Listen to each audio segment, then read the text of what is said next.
মোশাররফ হোসেনের চাচি। আজকে যদি মোশাররফ হোসেনের মা যদি জীবিত থাকতো তাহলে আপনাদের কাছে অনুরোধ করতো ভোটের জন্য।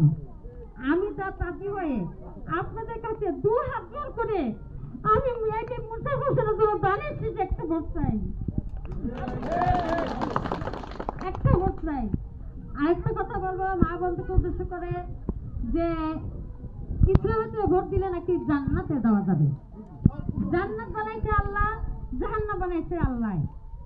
যে আল্লাহ রাব্বুল আলামিন আমাদেরকে দুনিয়াতে পাঠাইছেন আল্লাহ পাকে ইবাদত বندگی করার জন্য।